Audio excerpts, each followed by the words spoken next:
Ce sont des joueurs de la National Basketball Association qui se détestent. Je n'aime pas Dylan Brooks. T'es un bon à rien. Putain de bon à rien. Certains joueurs NBA sont en conflit à cause d'une des filles les plus célèbres au monde. Ben Simmons était un homme différent autrefois. Je veux dire, il jouait vraiment au basket et il était vraiment bon. Donc il n'a pas seulement été récompensé par des millions de dollars et des millions de followers, il a aussi attiré une bombe, Kendall Jenner. Ces deux-là ont commencé à aller partout ensemble, donc bien sûr leur relation est devenue virale et au début tout semblait aller pour le mieux. Mais une nuit a tout changé. Ben a contacté un de ses amis de la NBA, Devin Booker, et ils ont décidé d'aller à un double rendez-vous dans l'un des restaurants les plus populaires d'Hollywood. Mais cette nuit-là, Ben a compris qu'il venait de présenter sa copine à son ami qui la lui a prise. Parce que Booker sait 2 ou 3 choses sur la bonne défense. Et même pas une semaine plus tard, Kendall a annoncé au monde entier qu'elle avait largué Ben plus vite qu'il ne pouvait marquer un panier. Qu'est-ce qui se passe entre toi et Devin Booker? C'est mon petit ami. Ensuite, ces deux-là ont commencé à être vus lors de soirées en amoureux et à des événements sportifs. Kendall a même commencé à apparaître au match de Booker. Je regarde chaque match, tous mes amis et ma famille savent que peu importe où je suis assise avec mon téléphone. Sachant que Kendall regardait le premier match Suns 76ers depuis leur double rendez-vous, Booker a montré à Ben et Kendall qui était le patron. À travers la circulation, il a profité de l'écran. Il a mis 36 points sur la tête du gars après lui avoir volé sa copine. La situation a fait parler tout le monde sur Twitter, donc on peut dire sans risque que puisque tout le monde se moquait de Ben, il ne s'approchera plus jamais d'une Kardashian ni des réseaux sociaux. La rivalité entre Book et Ben se limitait au terrain et à la chambre. Celle de 2 autres joueurs s'est conclue en studio. Avoir la meilleure saison de ta carrière n'est pas toujours positif. Demande à Marvin Bagley, qui a si bien joué en rookie que beaucoup le voyaient déjà comme une future star de la ligue. Malgré toute l'attention reçue, il n'a jamais pris la grosse tête. Jusqu'à ce qu'il ait l'opportunité de passer l'interview de sa vie devant des millions de personnes dans l'émission First Take de ESPN. C'est là que Marvin a lancé une rivalité avec l'un des meilleurs joueurs NBA. Parce qu'une fois qu'on a commencé à lui poser des questions sur sa carrière de rappeur, il a poussé les choses à l'extrême. Mais qui est le meilleur maître de cérémonie de la NBA? Mec, moi. Donc, si Damian Lillard acceptait, tu ferais le duel ici dans First Take? Mec, peu importe. Mec, je suis partant pour tout. Ce gars a vraiment dit tout ça. Il devait être Soueni. Comment tu peux être à la télé, en direct, et traiter Damian Lillard, je veux dire Dame Dolla, comme s'il ne valait qu'un centime? Va juste jeter un œil à Dame sur YouTube. Tu peux voir qu'il a littéralement des chansons avec des millions de vues, donc il n'y avait aucune chance qu'il laisse un petit jeune venir l'attaquer avec ce genre d'irrespect. Juste après avoir appris la nouvelle, Dame a dit à Marvin « Tire ». Marvin n'a mis que quelques heures. Il a sorti une chanson intitulée « Pas de débat », avec lui et Dame sur la pochette. Mais tu vois, les paroles de la chanson n'avaient rien à voir avec la rivalité, donc il semblait que Marvin avait déjà terminé la chanson avant son interview et qu'il avait seulement prétendu être le meilleur rappeur de la NBA, en plus de défier Dame, comme un coup de pub pour promouvoir sa musique. Mais Dame n'a pas laissé passer ça.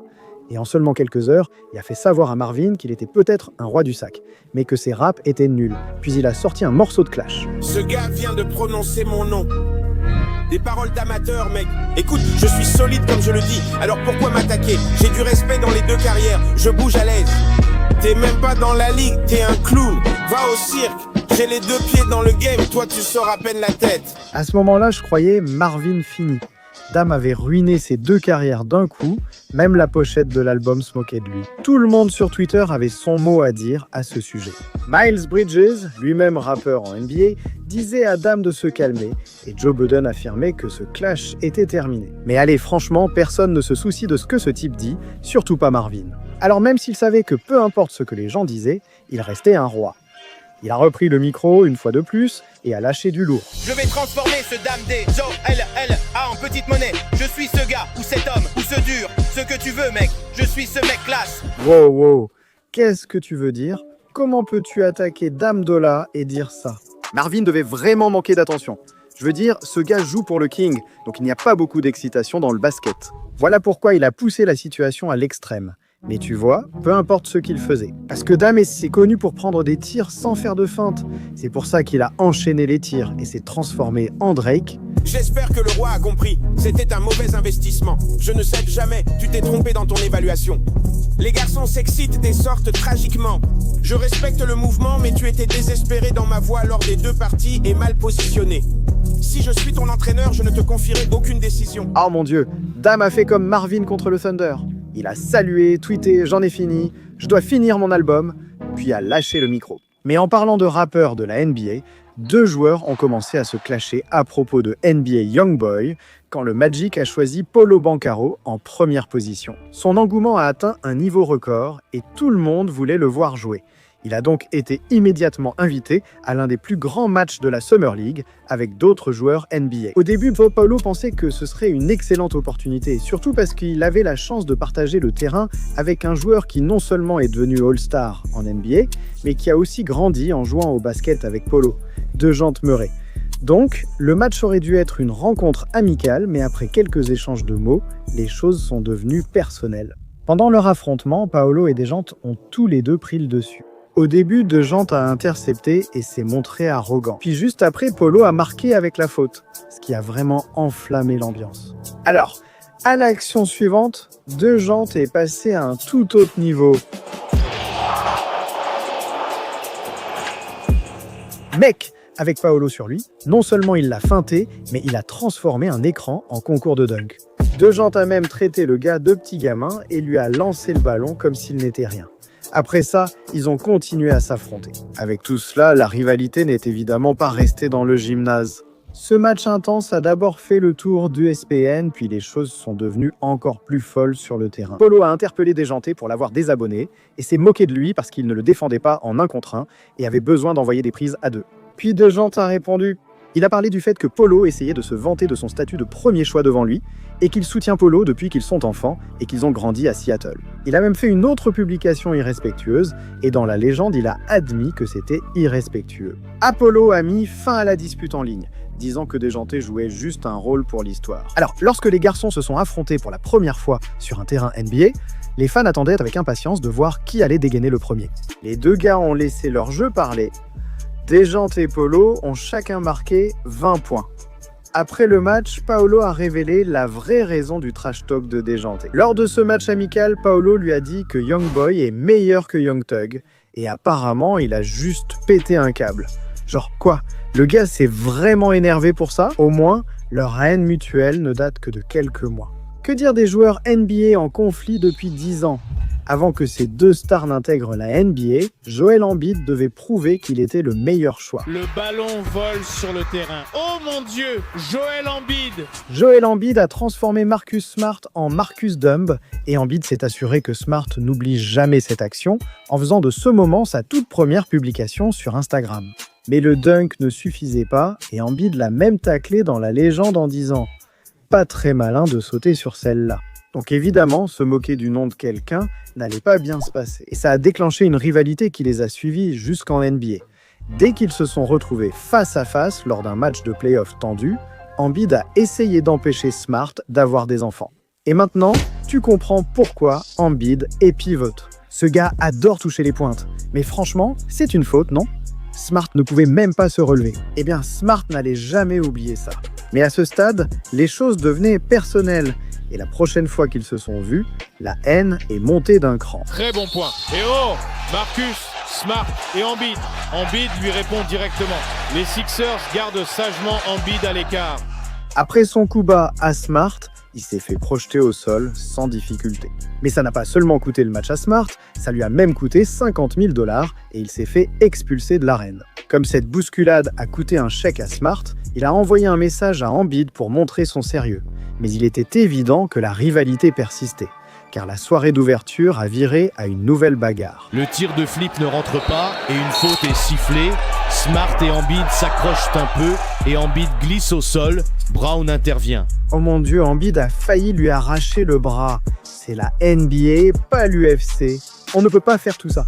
Mais même si le match a continué après que les choses se soient calmées, lors des interviews d'après-match, Smart nous a fait savoir que cette rivalité ne finirait jamais. J'ai arrêté de jouer, mon bras est toujours coincé là-dedans et il essaie de me le casser et puis je suis le seul à me faire attaquer.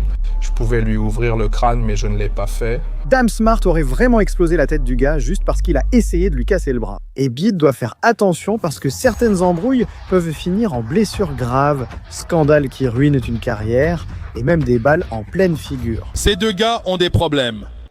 Giannis et James Harden. Quoi? La course au meilleur joueur n'était pas seulement une quête d'excellence, mais aussi motivée par la haine. Même si Harden affichait des statistiques légendaires, le joueur contre qui il se battait, Giannis, a essayé de s'assurer le trophée car, devant des millions de personnes, il a fait croire que Harden était nul. Je suis entre Kim par Trae Young. Attends, tu ne veux pas du dribbleur? Je veux quelqu'un qui va passer le ballon, c'est ça que je veux. Attends, quelqu'un qui passe le ballon. Il n'avait pas une meilleure moyenne de passes décisives par match que celui que Giannis a choisi. Même Harden était confus. Giannis Antetokounmpo plaisante à l'antenne. Je choisis Kemba Walker pour ses passes, pas James Harden. Ma moyenne de passes décisives est meilleure que la sienne. Je ne comprends pas la blague. Aucun d'eux ne peut rivaliser avec moi. Oui, comme Giannis racontait des bobards, je savais déjà qu'il y aurait de l'action. En étant dans des équipes différentes pour le All-Star Game, la tension a monté quand Giannis a mis un coup de coude à Harden à la mâchoire, puis s'est encore plus moqué de lui. D'abord, on essayait juste de, trouver qui James Harden défendait. On pensait que c'était sur lui qu'on aurait l'opportunité de marquer. Mince Giannis, comment tu peux te moquer de la défense de Harden comme ça? Ah, attends, est-ce qu'on s'est trompé de défense? Les choses s'envenimaient entre ces deux-là et les fans s'attendaient à ce que la rivalité continue. Au fil de la saison, les deux joueurs continuaient d'enchaîner les performances et Harden a décidé de lancer une dernière pique. Tu vois, j'aimerais juste courir. Courir, sauter 2,13 m et dunker, ça ne demande aucun talent. Mais même si Harden a dit tout ça, Giannis a élevé son jeu à un tout autre niveau. Et non seulement Giannis a fini par remporter la course au meilleur joueur, mais il a aussi conclu les choses avec un dunk en pleine figure. En reculant, il a touché la tête de Harden. Au moins, cette rivalité n'a coûté à Harden qu'un peu de sa bouche. Une rivalité a tourné au scandale de 140 millions de dollars. Tu vois, la célébrité n'est pas la seule chose qui est si montée à la tête de Jordan Poole. Parce que pendant un entraînement des Warriors, il a commencé à parler n'importe comment à l'un de ses coéquipiers, un voyou bien connu de la NBA, Draymond Green. Draymond n'allait pas se laisser manquer de respect par un gamin, alors il s'est approché de Poole, l'a confronté et a mis ce petit bébé au tapis. Mais ces quelques secondes sont devenues la plus grande controverse du sport. C'est la plus grave crise que nous ayons connue. Poole n'a pas seulement surnommé Draymond capitaine barbe grise ou dit qu'il ressemblait à l'âne de Shrek. Poole l'a traité de triple simple ambulant. Oui, honnêtement. Il était inévitable que ces deux-là aient des problèmes à cause de la première impression de Draymond sur Poole. Jordan est arrivé au camp en étant désagréable avec tout le monde, et je me souviens d'une dispute avec Glenn Robinson 3. Tous ces gars me disaient « Dis-lui de se taire, ce gamin parle tout le temps ». Comme Poole est réputé pour des tensions avec ses coéquipiers, les fans ont soutenu Draymond et ont fait de Poole un mème en modifiant son personnage dans 2000K avec un œil au beurre noir. La situation dérapait, mais les Warriors voulaient vite tourner la page pour se concentrer sur la conquête du titre. Ils ont tenté de dissimuler la situation en gérant les sanctions sans intervention de la Ligue. Et le propriétaire des Warriors l'a révélé publiquement. Il a été sanctionné avec l'amende maximale et il s'est éloigné de l'équipe pendant un certain temps. Et il a évidemment du travail à faire pour réparer les choses. Nous savons tous qu'il le sait. Maintenant, beaucoup de gens ont commencé à spéculer que la sanction de Draymond aurait dû être bien plus sévère qu'une simple amende, ou que la Ligue aurait dû mener une enquête sur la situation au niveau criminel. Mais de nulle part, Draymond s'est excusé. Et la nouvelle est tombée que les Warriors ont offert à Poole un contrat de 4 ans à 140 millions de dollars, soit un plus gros pactole que la plupart des All-Stars de la NBA. Donc la situation est restée calme depuis. Un Warrior, motivé par sa haine envers un autre joueur, a remporté un championnat. Lors d'un match de saison régulière entre les Warriors et les Grizzlies, malgré l'absence de stars, l'une des rivalités les plus divertissantes a débuté. Pendant le match, Klay Thompson, assis sur le banc, a dû voir les Grizzlies s'enflammer. Des paniers avec photo dunk de l'année. Les Grizzlies ont dominé les Dubs, les battant de plus de 20 points. Mais après le match, un Grizzly a commis la plus grosse erreur de sa vie. Jaren Jackson Jr. a dégainé ses doigts de Twitter et s'est moqué du slogan des Warriors. Il a dit que les Grizzlies avaient la force et le nombre, mais ils n'auraient pas dû se moquer d'une dynastie sans prévoir ce qui allait suivre. Ils allaient bientôt s'affronter en play-off NBA, et comme ce n'était pas un seul match, aucune excuse n'était possible. C'est alors que les Warriors ont montré aux Grizzlies l'importance de leurs paroles. Non seulement ils les ont battus 4-2 et remporté le titre NBA, mais leur motivation venait surtout de leur duel en saison régulière et du tweet de Jaren Jackson. Mais ce n'était pas le seul secret révélé après la célébration du titre, quand Klay a manqué de respect. Il y avait un joueur des Grizzlies qui a tweeté la force du nombre après nous avoir battus en saison régulière et ça m'a tellement énervé. J'avais hâte de retweeter ça. Sacré tocard, j'ai dû regarder, je me disais ce clown. Clay y est allé fort. Il a juste de la chance que parler comme ça n'ait pas mis fin à une carrière NBA comme la querelle de LeBron James. Le plus fou, c'est que le joueur qui a commencé à détester LeBron n'était même pas sur le terrain. Il a juste vu LeBron et les Cavs écraser les Knicks de plus de 30 points, les troller sur le banc et devenir la une de toutes les émissions sportives. Avide d'attention, Enes Kanter est sorti de l'ombre pour le provoquer.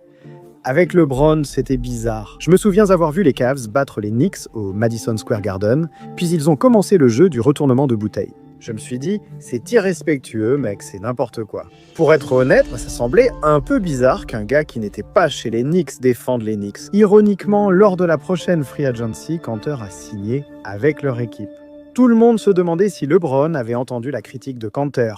Mais il a soudainement critiqué publiquement les Knicks, qu'il l'ait fait ou non. Les Knicks sont passés à côté d'un très bon joueur et Dallas a trouvé la perle rare. Cela ne semblait pas grand-chose, mais le fait de dire au hasard ce que les Knicks auraient su ou dû faire n'a pas plu à l'ego de Kanter. Il est alors intervenu et a cité le tweet « Non, on aime ce qu'on a ». Tout le monde attendait la réponse de LeBron, mais une fois de plus, il a pris de la hauteur jusqu'à son prochain match contre les Knicks. Il a attrapé un alley-oop et a encore trollé l'équipe jusqu'à ce que tout parte en vrille. Et la foule l'adore. Maintenant, Kanter vient lui faire face, il y a des bousculades, Kanter prend la défense de son rookie de 19 ans.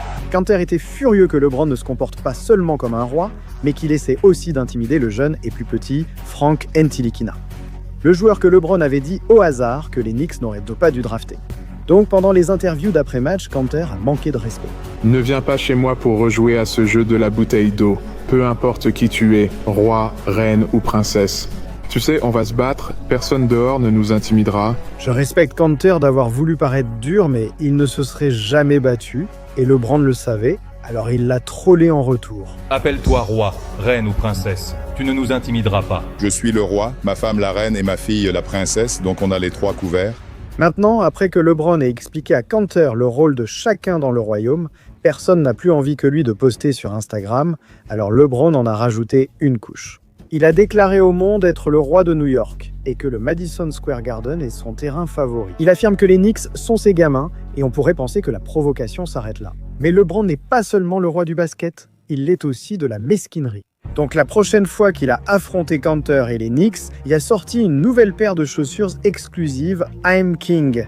Et c'était un message direct à Enes Kanter. Non seulement ces chaussures ont fait la une, mais elles ont aussi poussé Shannon Sharpe, grand fan de LeBron, à interpeller Enes Kanter en direct. Il se moquait d'Enes Kanter parce qu'Enes Kanter faisait semblant de vouloir jouer les durs. Alors LeBron James a dit « Je veux juste que tu saches, Kanter, qui je suis, ce que je suis ».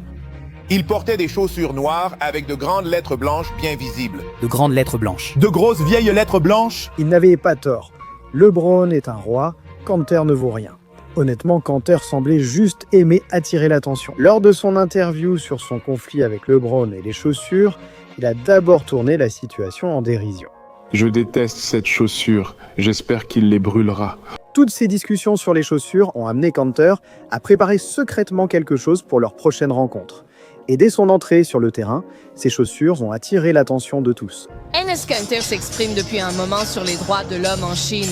Hier, sur les réseaux sociaux, Kanter a publié des photos de ses chaussures critiquant le partenariat à vie de LeBron James avec Nike. Les chaussures de Kanter ont marqué l'histoire de sa carrière. Ces chaussures ont interpellé LeBron et Nike, affirmant qu'ils soutenaient tous deux la Chine en choisissant l'argent plutôt que la morale. Jamais personne n'avait attaqué LeBron aussi durement ou fréquemment.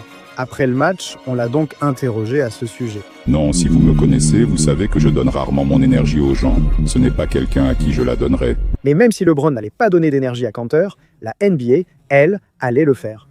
Il s'avère que, rien que pour les chaussures personnalisées de Kanter qui protestaient contre lui, Nike et la Chine, il a non seulement été échangé aux Rockets, puis immédiatement coupé. Depuis, Kanter n'a reçu aucune offre de contrat et affirme avoir été mis sur liste noire par la NBA. Son conflit avec LeBron a ruiné sa carrière, ce qui me rappelle celui de Russell Westbrook, qui a fait de sa vie un mème. Le conflit entre Westbrook et Patrick Beverley est né d'un moment qui a changé une vie. Ici, cette action. En boitant, c'est vraiment jeté pour intercepter le ballon. Beverley, en tentant simplement cette interception, a changé la vie de Westbrook à jamais. Parce que non seulement cela a forcé Westbrook à quitter le match et les playoffs, mais Beverley a aussi tellement déchiré le ménisque de Westbrook qu'il a fallu 3 opérations pour le réparer. C'était le genre de blessure qui prend des mois à guérir. Donc pendant toute la rééducation de Westbrook, tout ce à quoi il pensait, c'était que la prochaine fois qu'il verrait Beverley, ce serait direct. Et Beverley ne ressentait aucun besoin de montrer de la sympathie, mais ce n'était que le début du chaos. Leur rivalité n'a jamais disparu. Même quand Beverley a été échangé, il avait toujours une cible dans le dos quand le grand Westbrook arrivait en ville. Et c'est là que Westbrook l'a provoqué avec une toute nouvelle moquerie. Il s'est faufilé et a humilié le défenseur, incapable de le stopper. Regarde-le, ce gars berce le bébé alors que c'est un adulte. Mais Beverley l'a pris personnellement et a de nouveau cherché à nuire à Westbrook plus tard dans le match. D'accord, Beverley ne fait pas ça par accident. Il cherche clairement à nuire en plongeant comme un gamin accro à Call of Duty. Cela a déclenché un débat, mais après le match, Westbrook a dit quelque chose qui a changé la perception de Beverley. Beverley vous a trompé, les gars. Il ne défend personne. Il court partout sans rien faire. Maintenant, la façon dont Westbrook a parlé de Beverley ne semblait pas grand-chose, mais se moquer de la défense d'un autre homme peut vraiment ruiner une réputation. Après cette interview, tous les joueurs considéraient Beverley comme un mème. Il a même reconnu que les propos de Westbrook avaient commencé à nuire à sa carrière. Tu sais, les gens de la NBA, entraîneurs et joueurs, me voyaient différemment. Ensuite, les gens prenaient le ballon et fonçaient sur moi, je me demandais ce qui se passait, tout ça à cause d'une seule personne. À ce stade, Beverley devait faire quelque chose pour sauver sa réputation.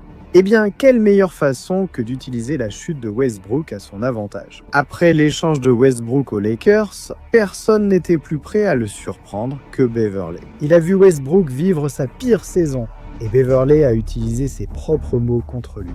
Lors de leur affrontement suivant, Beverley a encore plus trollé Westbrook. Après un lay-up, il a descendu le terrain en faisant la célébration Rock Baby de Westbrook, le fixant droit dans les yeux. Plus tard dans le quart-temps, Beverley a intercepté Westbrook et a couru en criant qu'il est nul. Dans le dernier quart-temps, après un airball de Westbrook, Beverley et ses coéquipiers ont signalé à l'arbitre la maladresse de ce tir. Alors, juste au moment où l'on pense que leur haine ne peut pas empirer, les Lakers ont estimé que la meilleure décision était de signer Beverley pour en faire des coéquipiers. J'ai hâte de voir comment leur haine va évoluer. Penser qu'on est meilleur que le meilleur joueur du monde, c'est encore plus fou que ça. Parce que Ja Morant a humilié toute la NBA. Mais ce qu'il fait contre les joueurs d'aujourd'hui lui est un peu trop monté à la tête. Parce que maintenant qu'il fait sa meilleure saison de sa carrière, sans prévenir, il a défié le GOAT. Mais si tu avais pu parler à Michael Jordan, qu'est-ce que tu lui aurais dit? J'aimerais, tu sais, jouer contre lui. Tu ne dis plus, je l'aurais largement battu. Je l'aurais battu à plat couture aussi. Attends, tu battrais Jordan à plat de couture? Peut-être que tu cuisines pour Jordan, mais tu ne bats pas Jordan à plat de couture. Une fois que Joss a dit ça à propos de Black Jesus, évidemment, c'est devenu viral et toutes les émissions sportives en parlaient. Personne, y compris les analystes sportifs, n'était d'accord avec J.A. Pas du tout. Comment J.A. Morant aurait-il pu battre Michael Jordan? Non. Les légendes NBA ayant affronté Jordan n'étaient pas d'accord non plus.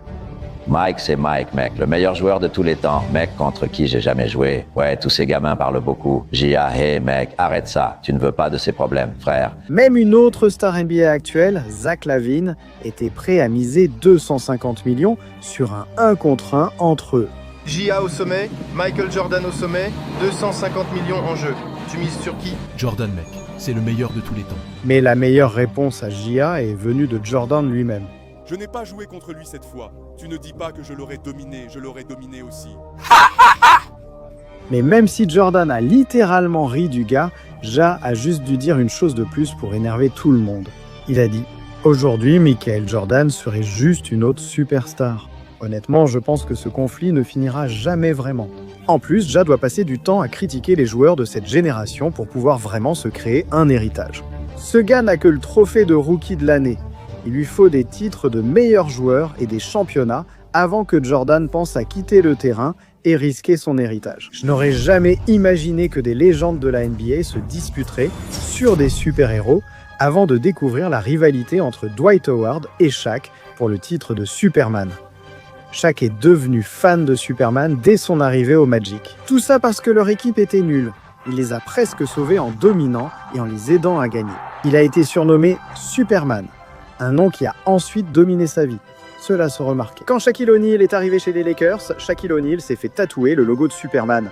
Il a eu 2 bagues Superman, il a décoré ses voitures avec des logos Superman. Peu de joueurs de 2,13 m entrent dans des voitures de sport, mais moi, oui, et j'y suis à l'aise. Même Superman a décoré sa maison sur ce thème, avec terrain de basket, lit, aquarium, salle de cinéma et une réplique grandeur nature de lui dans le jardin. Ce gars-là ici, il surveille mon quai, c'est un Superman. Il te voit. La passion de cet homme pour Superman était réelle. Mais alors que la carrière de basket de Shaq finissait, une autre légende commençait. Dwight Howard ne devenait pas seulement une superstar ou un super-héros lorsqu'il est arrivé dans la ligue. Il suivait exactement les traces de Shaq, donc la tension a vite monté.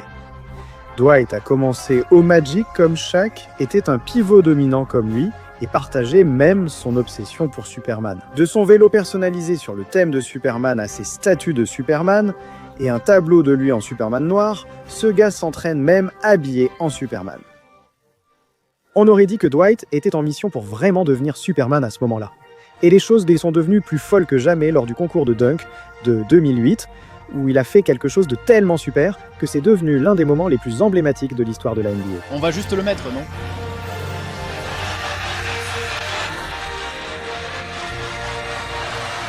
Superman est dans la salle, il fait bouger la cape, il a fait claquer. Oh là là, ah. Ça a gagné mon gars, ça a gagné Superman.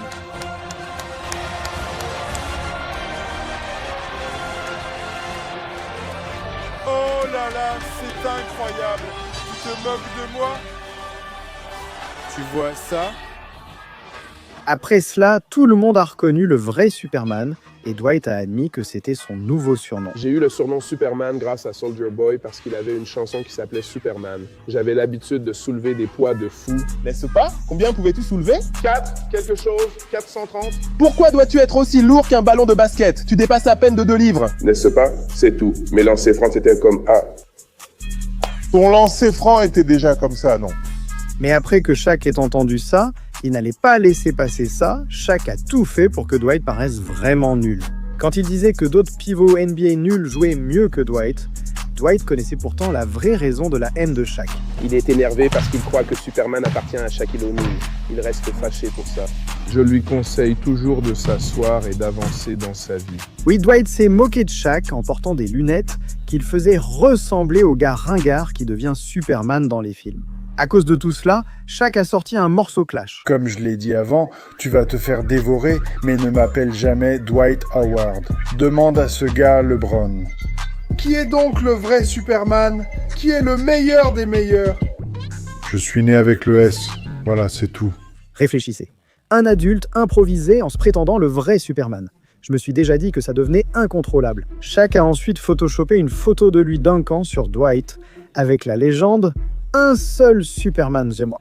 Une part de moi pense que Dwight aimait qu'un homme le domine ainsi. Ouais, je ne suis pas gay. Mais Shaq voulait que Dwight le déteste en se moquant sans cesse de lui à la télé. Un supermarché de Superman. Tant de réactions lents ici pour Superman. Superman tire la chaise sur lui-même. Regardez ce dunk incroyable de Superman. Ensuite, après avoir dit tout ça lui-même, Shaq a repartagé, Dwight se faisant clasher par des humoristes ringards, ou peu importe ce qu'ils pensaient être avec leurs blagues. Pourquoi 2004 ? On ne t'a pas laissé jouer plus ? Je vais pas mentir, Dwight. T'es dans la ligue depuis longtemps et on sait même pas pour qui tu joues. Attends, il a tenté avec le Magic. C'était tragique. Et puis il a essayé avec les Hawks. C'est ce qu'il pensait. Ensuite, il a tenté avec les Rockets. Ils lui ont dit qu'il devait arrêter ça. Après le post de Shaq, Dwight a répondu « On peut faire un roast battle si tu veux. J'en ai 10 en réserve pour toi », ce qui a poussé Shaq à se moquer de Dwight parce qu'il n'a aucune bague, en répondant « Je ne me bats qu'avec des champions. Petit, tu n'es pas dans ma division. Toi et Charles Barkley, concentrez-vous sur la bague, frère. » Peut-être que cette phrase explique pourquoi Dwight a rejoint les Lakers, l'une des meilleures équipes de la ligue. Il a aussi refait un dunk de Superman au concours juste pour agacer Shaq encore. Peu importe ce qu'il portait, Superman c'est un seul gars. Il entre dans une cabine, ressort avec une cape et un S. Comment j'aurais pu l'appeler autrement? Dwight Howard? Dwight avec une cape, un gars déguisé en Superman. Et c'est pour ça que j'étais énervé. Après tout ce qui s'est passé, Dwight est finalement devenu un champion, ce que Shaq lui avait dit de faire. Dwight n'a pas beaucoup joué pour le mériter pourtant, et il pleurait après avoir atteint son objectif. Alors Shaq n'a pas pu s'empêcher de lui lancer une autre pique, en disant « Beaucoup de joueurs se vantent sur leur petit Instagram comme s'ils étaient la raison pour laquelle ils ont gagné un championnat. Assieds-toi, t'as rien fait. » Suiveur profiteur. Publie une photo et tais-toi. Shaq n'a jamais voulu donner le moindre respect à Dwight, quoi qu'il fasse. Tout ça à cause de leur rivalité autour de Superman. Et si je te disais qu'une légende NBA déteste LeBron James car il a transformé sa vie en mème? Ce n'est pas un ex-joueur ordinaire, c'est Kareem Abdul-Jabbar, considéré comme l'un des plus grands de la NBA. Ce qui m'a fait penser qu'il respecterait vraiment LeBron, parce qu'il est lui aussi un greatest of all time. Leur carrière de basket était presque identique. Kareem figurait parmi les meilleurs joueurs de lycée. LeBron aussi. Kareem a été premier choix de draft, sélectionné de nombreuses fois au All-Star Game, a remporté des titres de meilleur joueur des championnats et a rejoint les Lakers plus tard. Je suis sûr que vous voyez où je veux en venir. LeBron aussi, et ironiquement, cela a poussé Kareem à détester et jalouser LeBron. Au fil de sa montée en puissance, LeBron gravissait les classements et accomplissait des exploits légendaires.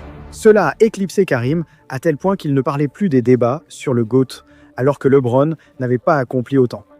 Kareem ne pouvait plus cacher sa haine longtemps. Puis dès quand LeBron a marqué un moment clé et a célébré avec la célèbre danse des grosses couilles, pourtant interdite. Clairement, ses couilles étaient plus grosses que celles de Kareem ou quelque chose comme ça, parce que le gars est parti dans un coup de gueule. LeBron a écopé de 15 000 $ d'amende pour sa danse après la victoire des Lakers contre les Pistons. Pour moi, gagner suffit. Pourquoi as-tu besoin de faire une danse stupide et enfantine et de manquer de respect à l'autre équipe sur le terrain? Ça n'a pas de sens, les chèvres ne dansent pas. Les chèvres ne dansent pas. La folie de l'homme commençait car Kobe avait déjà fait cette célébration. Et le documentaire de Michael Jordan s'appelle The Last Dance. Kareem critiquait LeBron sans raison et quelques semaines plus tard, il s'est énervé encore plus sans motif. Quand une maladie mortelle envahissait le monde, et LeBron en a un peu fait une grosse blague. Sur Instagram, des mèmes assimilent le Covid-19 à un rhume légendé. Aidez-moi les gars! J'étais étonné que le vieux Kareem sache utiliser un téléphone et voir cette publication. Mais il était furieux car il a toujours défendu les vrais problèmes de société. Il pensait que LeBron diffusait de la désinformation et donnait le mauvais exemple en minimisant le virus. Kareem a affirmé que LeBron avait tort et que son mème nuisait à son héritage. Des rapports ont également révélé que Kareem a déclaré que certaines des actions de LeBron étaient indignes de lui et que certaines choses qu'il a faites devraient le mettre mal à l'aise. LeBron n'avait pas à répondre, il savait qu'il se rapprochait. Sur l'un des records les plus légendaires de Kareem, le plus grand nombre de points et un nouveau record de passes en NBA. Ce serait la revanche suprême contre la haine. Alors que tous pensaient que LeBron allait battre le record, Kareem était naturellement mentionné avec lui. Que penses-tu de Kareem? As-tu une relation avec lui? Non, aucune pensée et aucune relation. Ensuite, un autre joueur légendaire, ancien coéquipier de Kareem, Magic Johnson, savait aussi que Kareem était amer.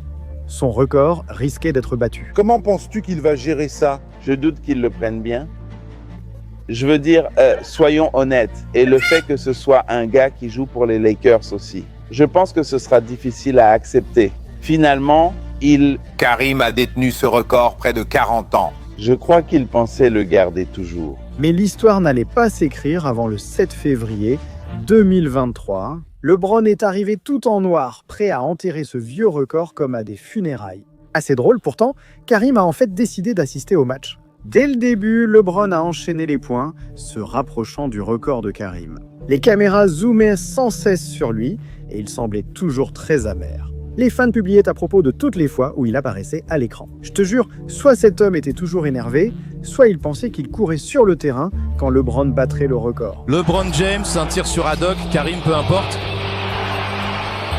Peut-être qu'il apprend à. Quoi qu'il en soit, LeBron était à un tir près.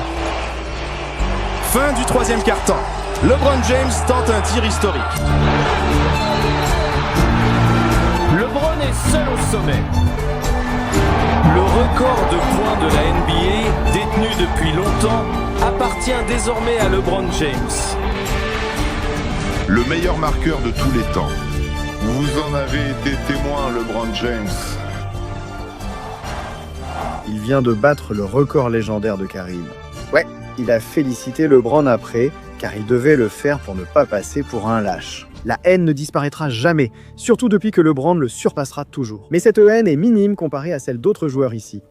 Par exemple, la rivalité avec la légende a même poussé leur famille à s'affronter. Mais avant cela, la rivalité de Paul Pierce avec une légende NBA l'a rendu la risée du monde. Il n'est même pas surprenant qu'il y ait des tensions entre Paul et Dwayne Wade. Car le Heat et les Celtics étaient parmi les meilleures équipes de la ligue en même temps. Une rivalité était née car à chaque affrontement, le match était fou et les deux légendes frôlaient la bagarre. Les choses ont empiré quand des rumeurs ont dit que Dwayne tentait de recruter secrètement les coéquipiers de Pierce pour saboter l'équipe. Et finalement, l'un des joueurs principaux des Celtics, Ray Allen, est devenu jouer avec le Heat. Cela a fait que les Celtics n'ont plus jamais réussi à les battre en play-off. Ainsi, il a continué à gagner quelques autres championnats. Et pendant que Dwayne prospérait, Pierce a lentement décliné, a été échangé à plusieurs reprises et a été oublié. Jusqu'à ce que ce gars devienne analyste télévision et se mette à dire des choses folles. On a juste un avant-goût de lui, moi je dis, j'en ai marre d'avoir juste un avant-goût. Je veux tout avoir. L'une de ses déclarations les plus absurdes a provoqué de la haine. Paul, vraiment ça? Qui est le meilleur joueur de la NBA? C'est facile, je peux le dire tout de suite. C'est moi si tu me donnes Shaq, si tu me donnes LeBron. Ils l'ont fait. Avec le Big Three, si tu me donnes ces gars-là. Au début de ma carrière, j'aurais facilement 5 ou 6 titres. Maintenant, je suis sûr, Pierce, comme beaucoup, veut juste paraître important, surtout devant une idée. On sait tous qu'il aime être entouré de filles. Peu importe ce qu'il essayait de faire avec sa comparaison à Dwayne, ou la façon dont il voulait paraître, au final, tout le monde l'a littéralement démonté. Dwayne Wade a 3 titres, toi tu en as un seul. Dwayne Wade faisait partie de la conversation comme l'un des 5 ou 10 meilleurs joueurs de la NBA. Ce n'était pas Paul Pierce. Dwayne Wade n'est pas là pour se défendre. Il a été 2 fois dans la première équipe All-NBA, contrairement à Paul. Il a été 8 fois All-NBA et 3 fois en équipe défensive contre 4 et 0 pour toi. Il a gagné le titre de meilleur marqueur, pas toi. C'est dommage. Il a 3 bagues, tu en as une. Oh, 3 c'est plus qu'un. Même la femme de Dwayne a dit « Cette haine était mauvaise à tant de niveaux ». Et après ça, bien sûr, Dwayne a dû nous faire savoir que Pierce était clairement juste en train de délirer à cause de sa haine envers lui. Tu parlais tout à l'heure de ce que tu as appris. J'ai appris que Paul Pierce est un imbécile. As-tu déjà eu envie de dire à Paul de fermer sa gueule? Écoute, le loyer est cher en Amérique et je vis gratuitement dans sa tête. C'est documenté, je n'ai rien à dire. Je vais vous laisser parler de tout ça. Tout le monde est juste énervé à cause de ça. J'ai joué avec divers gars, car j'ai été avec Shaq, puis ils ont joué avec LeBron. Ce n'est pas facile de jouer avec des gars, surtout avec des styles différents. Je dois apprendre à jouer avec tous ces gars-là et je l'ai fait. Je suis content de ma carrière et je ne sais pas qui n'est pas content de la sienne, mais je suis désolé si ce n'est pas le cas. Moi, je suis satisfait de la façon dont la mienne s'est déroulée. Comme Dwayne l'a dit, il aime vraiment vivre dans la tête de Pierce sans payer de loyer. Heureusement, les choses ne sont pas devenues violentes, contrairement à la querelle de Damian Lillard qui a opposé leur famille. Tout a débuté lors des playoffs 2019, quand Dame et son équipe affrontaient Paul George et le Thunder. Les deux équipes sont restées au coude à coude jusqu'aux dernières secondes. Dame a remonté le ballon. Paul le marquait car il était l'un des meilleurs défenseurs de la ligue à l'époque. Une action allait provoquer de la haine. Lillard tire de très loin. C'est dedans au buzzer, Damian Lillard. Tu te moques de moi?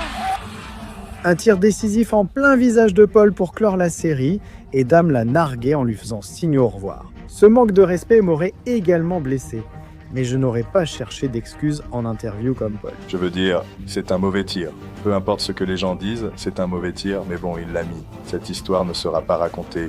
C'était un mauvais tir. Non, d'accord. Quoi? Je ne comprends pas comment on peut qualifier de mauvais le tir réussi par l'un des meilleurs tireurs de la ligue. Le gaz était amer et ses propos ont poussé Dame à se moquer de lui. J'ai littéralement travaillé ces tirs et je ne les travaille pas juste pour venir et les tenter tout le match.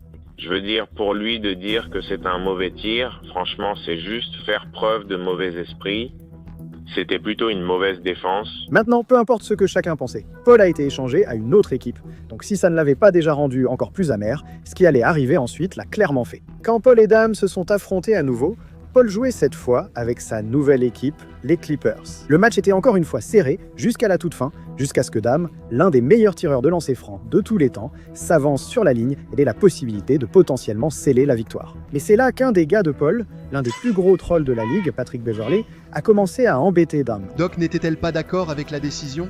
Elle soutient pourtant toujours Dude Fisher. Ses premiers lancers francs de la journée ont raté le panier.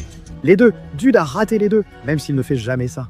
Clairement, Beverly et les garçons pensaient qu'ils avaient fait quelque chose pour que ça arrive. Alors ils ont chambré Dame en refaisant ses propres célébrations emblématiques devant lui, en pointant leurs poignets pour dire que c'était l'heure de Dame. En lui faisant signe au revoir de la main, comme à Paul récemment, Dame l'a manifestement pris personnellement. Revenons au début. Genre, j'ai raté 2 lancers francs à la fin du match, ce qui n'est pas quelque chose que je fais d'habitude. Tu sais, les équipes vont être excitées par ça, les équipes vont parler mal.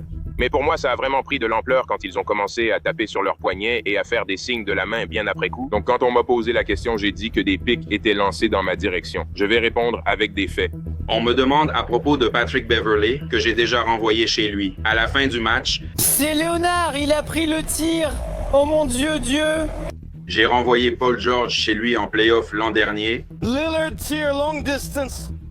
C'est Dieu le buzzer. Après que Dame en ait parlé, sa citation est devenue virale quand Bleach Report l'a partagée sur Insta. Car à cette époque, Dame affrontait en play-off des adversaires imbattables pour lui. Beverley et George ont essayé de lui porter la poisse en disant carrément qu'il allait se faire éliminer des play-offs et partir en vacances. Beverley a commenté que Dame allait être envoyé à Cancun dans 3 matchs.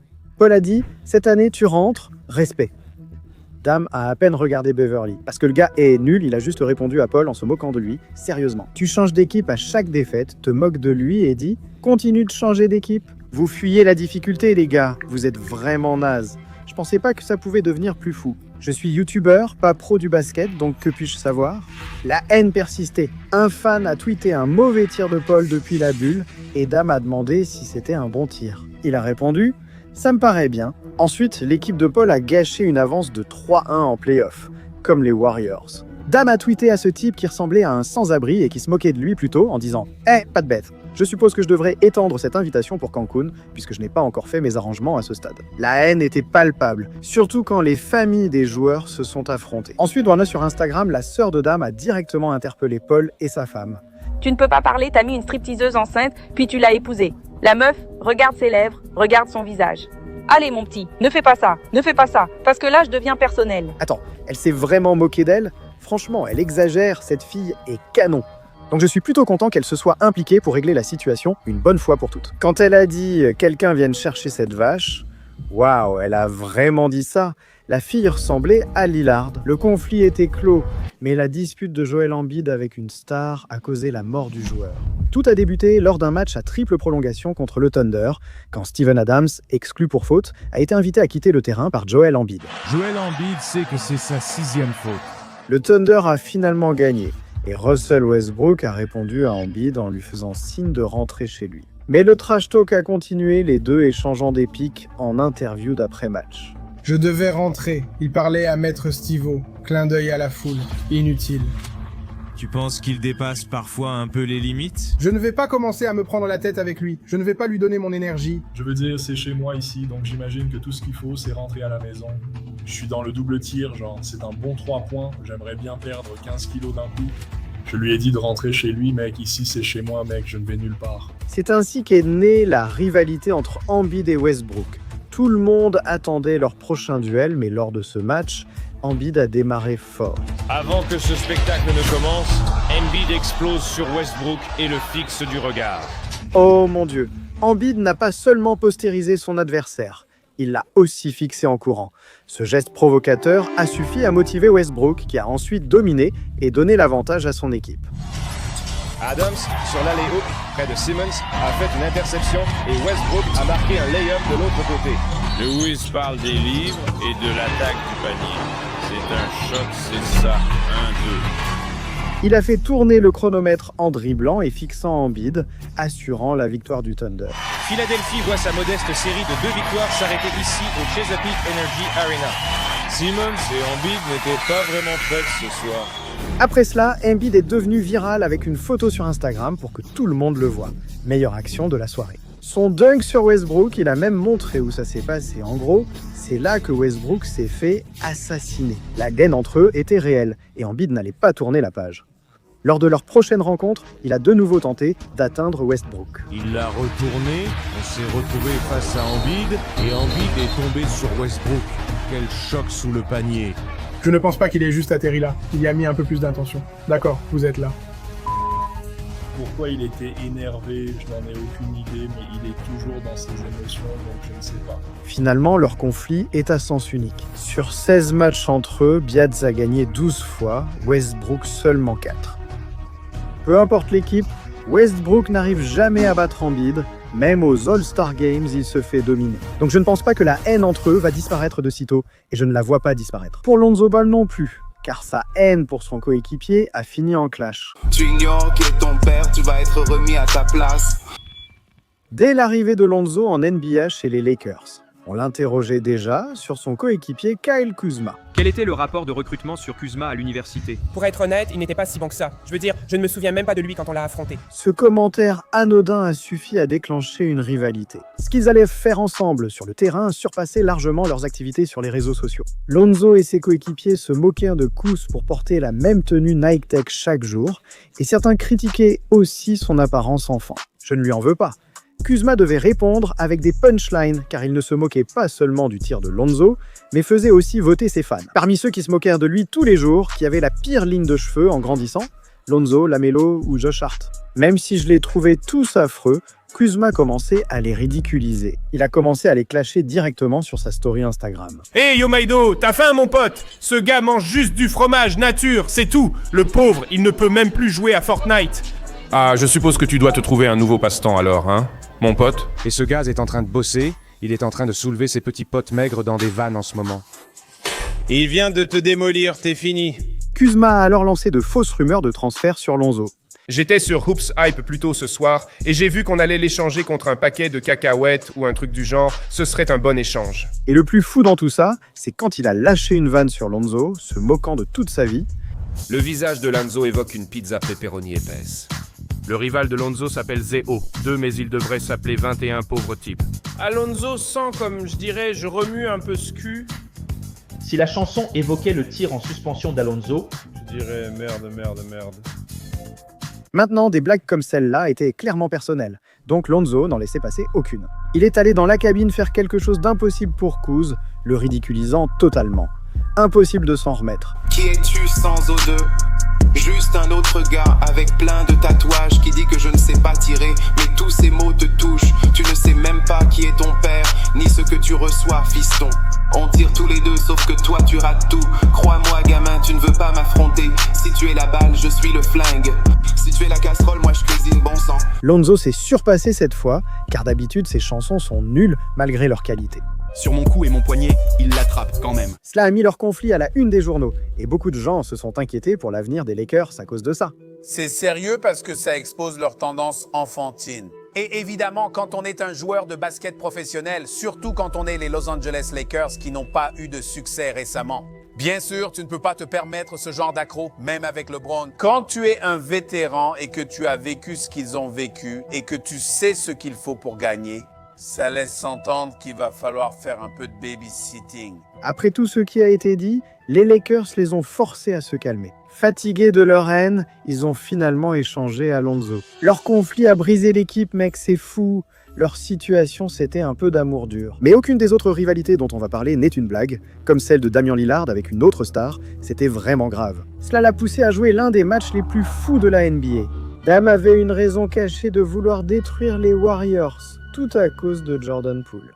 Il y a 2 ans, on a joué contre Golden State et Steph était blessé, Draymond était blessé et on jouait contre eux alors qu'ils ne jouaient pas beaucoup de minutes. Il a fait un move, marqué un 3 points sur moi et a commencé à parler. Je me suis retourné genre quoi? Je parle pas genre, je dis rien, je fais juste jouer. Si quelqu'un me dit quelque chose, je réponds, mais bon.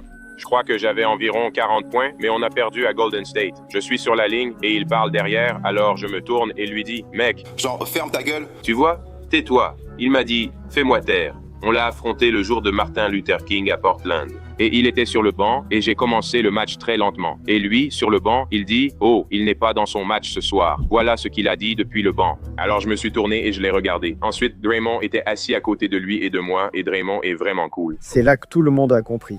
Poole en avait marre. Quels 3 petits points pour reprendre l'avantage. 1, 2, 3.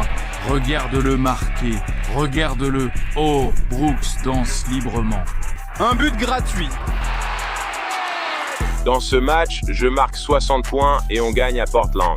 Je me souviens avoir dit à Draymond, je ne traîne pas avec ce gars, je ne l'aime pas. Dame a vraiment donné une leçon à ce gamin. Je comprends pourquoi Draymond a agi ainsi. La haine de Giannis Antetokounmpo pour une autre star l'a poussé à se disputer avec une échelle. Quoi? Mais avant tout ça, la dispute de Giannis avec Montrezl Harrell a commencé. Quand ce type a essayé d'interrompre, son bras a été frappé à la tête. Giannis bondit haut et il le fait tomber violemment. Oui, Giannis était si blessé qu'il ne pouvait pas se relever, donc ses coéquipiers ont chambré à sa place. Montré a clairement commis cette faute exprès. Même si Giannis est resté calme, quand Montré a rejoint les 76ers, ils se sont retrouvés et leur rivalité s'est intensifiée. Pendant le match, Giannis a vraiment mal joué. Il a raté 11 de ses 15 lancers francs et a complètement gâché la victoire. Ensuite, il a voulu faire des heures sup indispensables pour s'entraîner. Le seul problème, c'est que Giannis s'entraînait sur le terrain de ses adversaires. Je tirais et ce faisant, je ne dérangeais personne d'autre dans mon panier. Le staff a pris mon ballon comme si j'étais un enfant, l'a emmené de l'autre côté du terrain pour tirer et je regardais. Je me dis, ce n'est pas possible. On n'est pas des gamins, on est grands, on est tous des adultes. Tout ça parce que Montrezl pensait que Giannis manquait de respect à leur salle. Il a pris son ballon et la situation a dégénéré.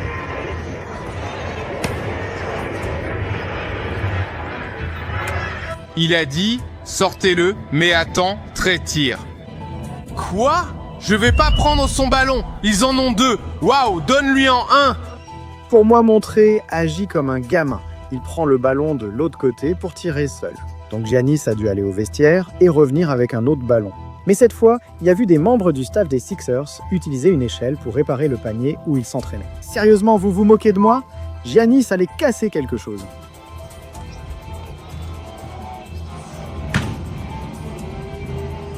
Les Sixers ne voulaient plus de Giannis. Quand son frère a pris sa défense, lui et Montrezl se sont encore plus emportés. Pote. Je vois très bien. Ouais, je fais partie de ceux qui ont essayé, j'essaye de comprendre. Bon quoi? Je vais te foutre là-dedans tout de suite. D'accord. Je ne vais pas faire semblant, j'aurais payé pour voir ce combat, parce que ça aurait sûrement été plus réel que les conneries de Jake Paul. Après cela, Montrezl a tweeté « J'ai demandé à l'homme de quitter le terrain pour m'entraîner. Il m'a ignoré. Voilà ce que tu récoltes. Le respect, c'est le respect. Bonne nuit. » Cette situation a amené les fans à créer un des mèmes les plus fous, où le dernier s'est vengé de Giannis.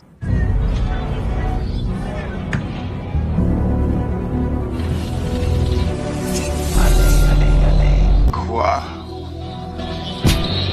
Ça va être un geste flagrant. Ce n'est pas une action de basket. C'est-à-dire, ce n'est pas impressionnant. Je suis d'accord. J'essaie de trouver ce qu'il faut pour aider. Mec, une échelle qui se venge, c'est fou, mais pas autant que la querelle de Paul George qu'il faisait détester un autre joueur parce qu'il s'est fait toucher par un gars. La querelle a débuté dans la bulle NBA quand Devin Booker l'a fait en plein visage de Paul George. C'est pour la victoire. Il a réussi ce tir. Un point pour Booker. Le match a rendu les fans fous et des athlètes professionnels du monde entier en parlaient. Alors Paul a commencé à sentir la pression.